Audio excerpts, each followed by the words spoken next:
Hi, my name is Catie Magister and I have been a cheerleader for the Franklin Regional Varsity Cheerleading Program for the past 5 years. Throughout these years, I have gone from sloppy motions and horrible tumbling to sharp motions and extremely difficult tumbling. Throughout this video, you will see what it takes to become a varsity cheerleader. Thank you for watching and I hope you enjoy.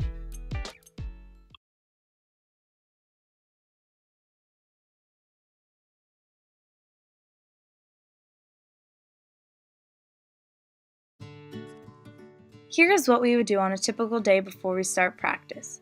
The first thing you see us doing are some cheer jacks. This is basically a skill like a jumping jack, except you end up doing a double jumping jack by adding a broken T motion in between every single jumping jack.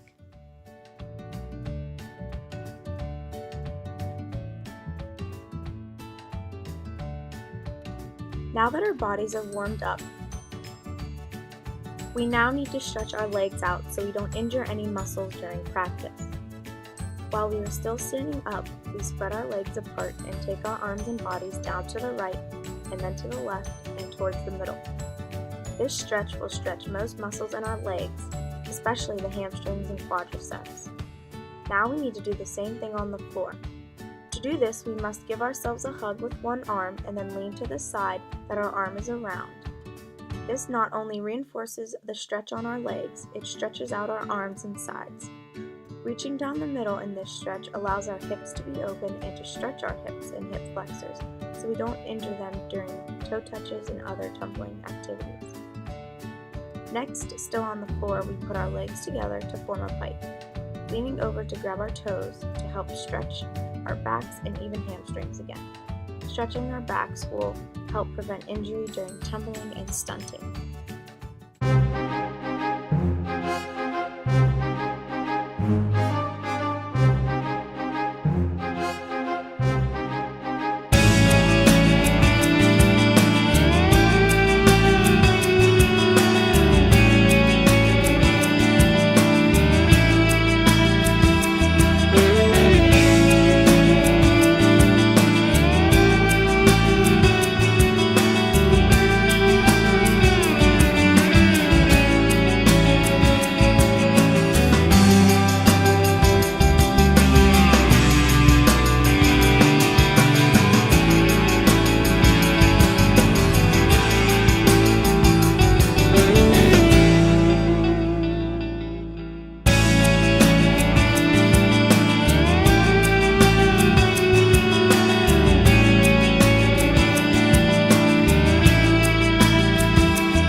This was the moment I realized that I hadn't done this skill in forever and that there was a shooting pain going down my back and in my legs, but I knew I had to complete it for the contract gym video.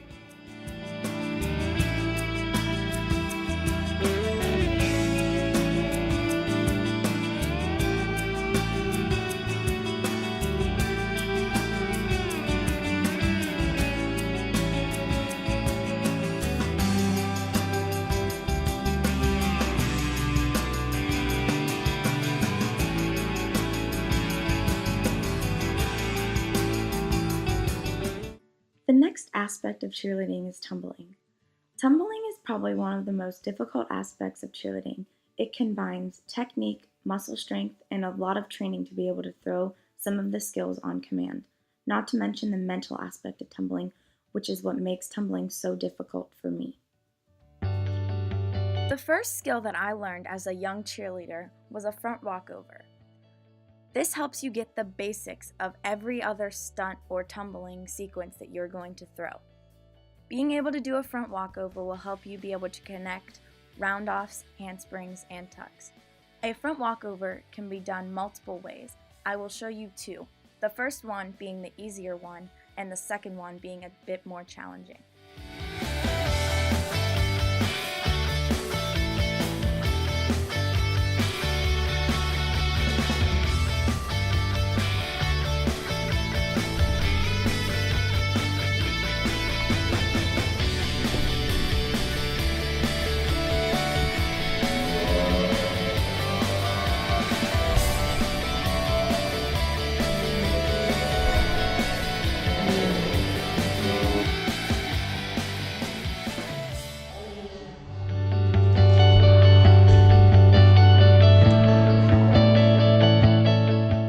same family as a front walkover, a back walkover is also considered one of the building blocks of tumbling.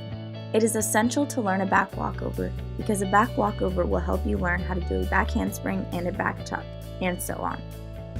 Both front and back handsprings require strength, flexibility, and balance, which is typically incorporated in any cheer practice.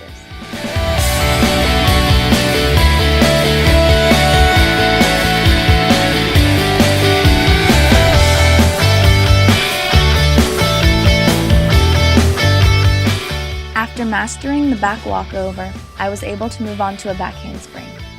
It took me some time to get a back handspring as it was a little bit difficult because you really have to be strong to be able to do this. But after I was able to nail it, I haven't been able to stop. This will be my 7th year competing with a back handspring.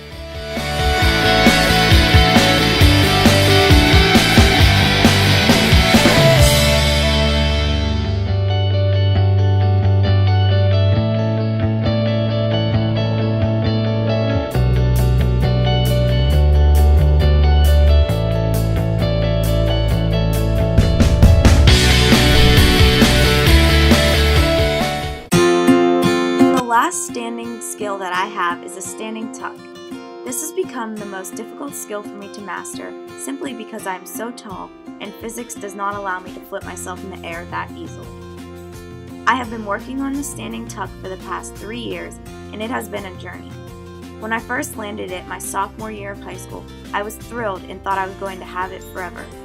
But unfortunately, a series of injuries and a little bit of time off stalled any further progress. Finally, this past summer, I was able to re-land my standing tuck, and not only was I able to land it, I was able to improve it much more than the year before. This skill is mostly a mental trick where you have to know what you're doing and when you're going to do it in your brain so you don't end up falling or landing on your head. Because of the mental trick, it is the reason why it's the hardest skill for me to learn.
These next 2 stunts are known as the fundamentals of stunting. Without knowing these, groups will be unable to perform the simplest of stunts. The thigh stand teaches groups to work together to keep their flyer in the air. The hang drill teaches the bases to learn how to hold their flyer's body weight, and it also teaches the flyer how to lock her arms and how to keep her bum up so she knows how to make clean exits and enters into stunt sequences.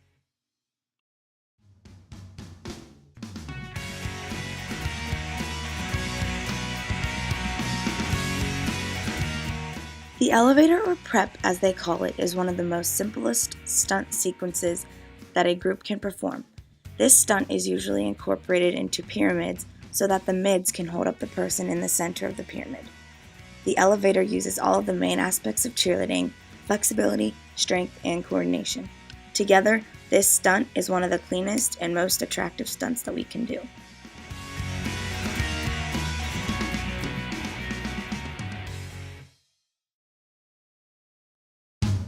The extension is just like the elevator, where the setup and everything is the same. The only difference is instead of stopping at chest level, the bases go from belly button level all the way as far as their arms can go to the top.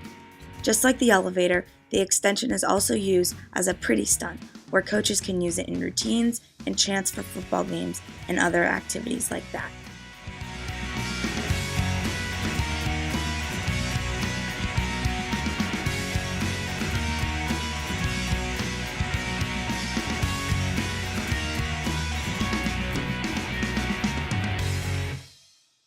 The Liberty is a stunt where the flyer sets in on one foot and the group dips and sends the flyer to the top of the stunt on the same foot while her other foot is attached to the side of her knee. This is a difficult stunt to master because it is all about stability and strength to be able to hold someone on one foot. Once the stunt is completed, it is a very attractive stunt that is also used in routines and football games.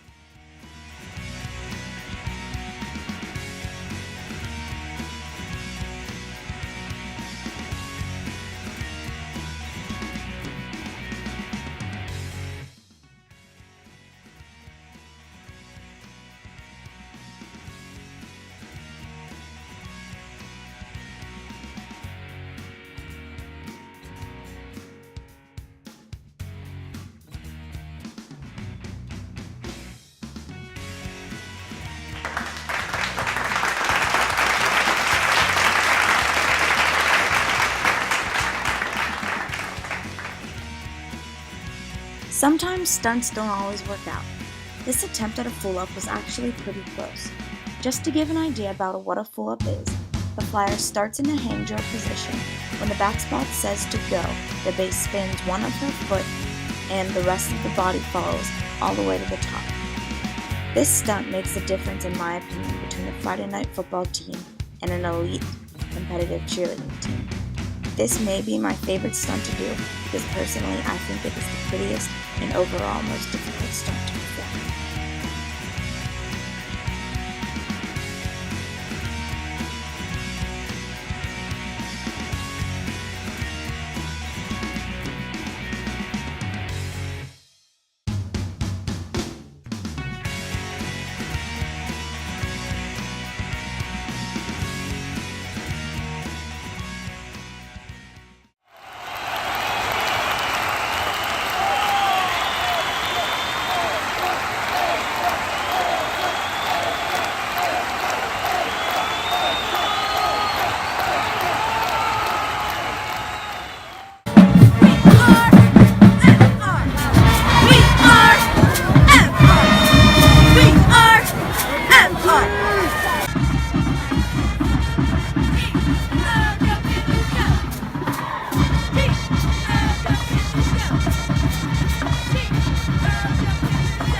Basketball works a little bit differently than football games. The first obvious difference is that it's inside and it's during December, January, and February. During basketball, we sit on the bleachers and yell chants and cheers for the basketball team. And then during timeouts, one group will typically get up and perform a stunt or a super quick cheer just to get the crowd engaged. During the quarters, typically, the entire team will tumble onto the court and do a smaller cheer or dance or routine to fill the time between the first and second quarter or the third and fourth quarter. During halftime, we as a team will go out and do a performance, such as maybe our competition cheer or our competition routine, just something to fill the time in between the first two quarters and the last two quarters.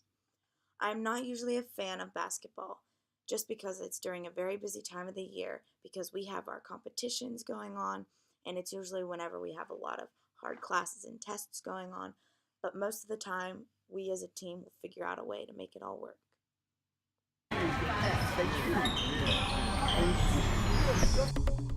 Another example of sometimes things going horribly wrong. Luckily, the flyer was okay and she never actually hit her head, although it looked like she was going to. Ain't that serious? I said, yeah, it ain't that serious. I said, it's not that serious. Well, it's cheerleaders. I can No, I'm understand. saying that.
All in all, this is the so much.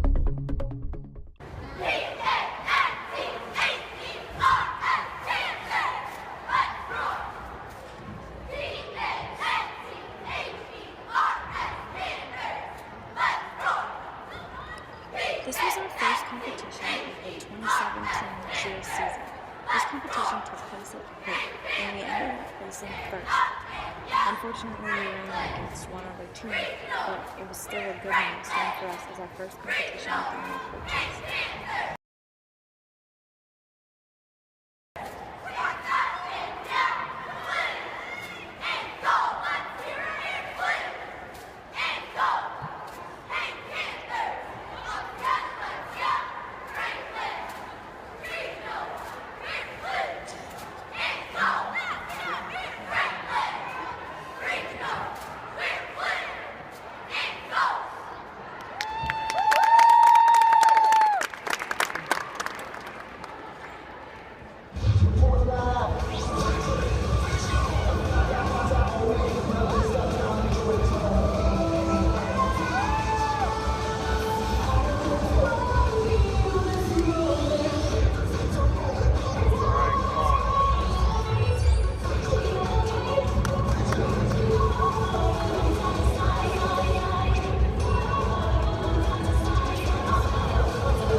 This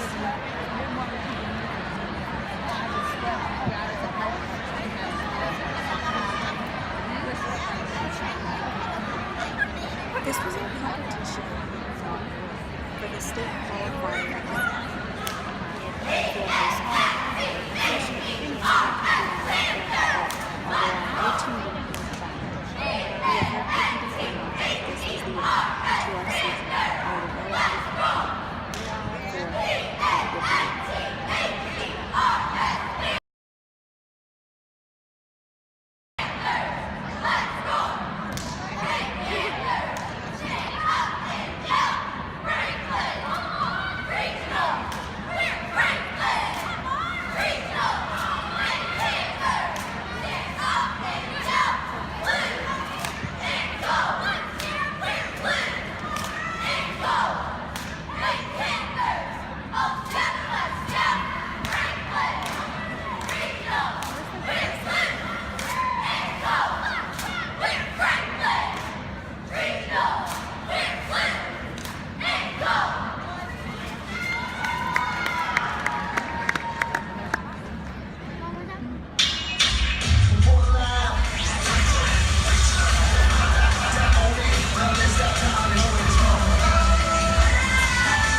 Let's welcome to the floor of Magister from Franklin Regional High School. This was the UCA game day competition. Unfortunately, we were the only place to play in the first. We were supposed to place first, but we as a team beat the best we could. Unfortunately, some of the UCA judges And it's halftime here at the game. Let's hear it for our fans.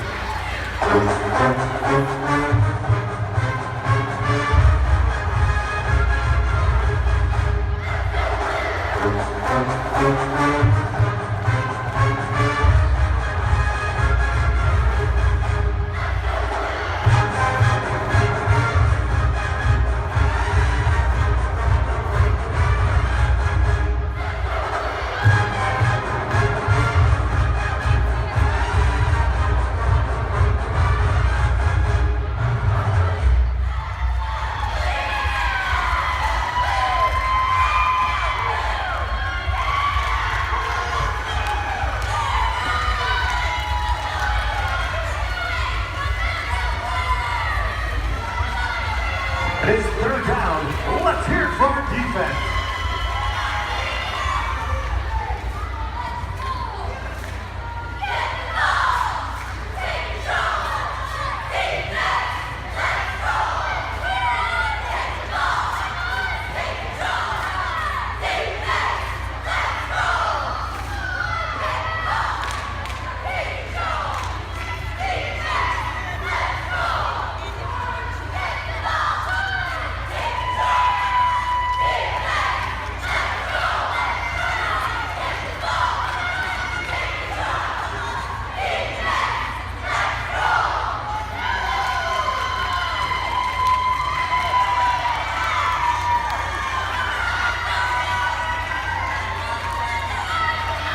And there's a timeout on the field. Let's join in with our cheerleaders.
Magister, Pennsylvania, comes with the Panthers of Franklin Regional High School.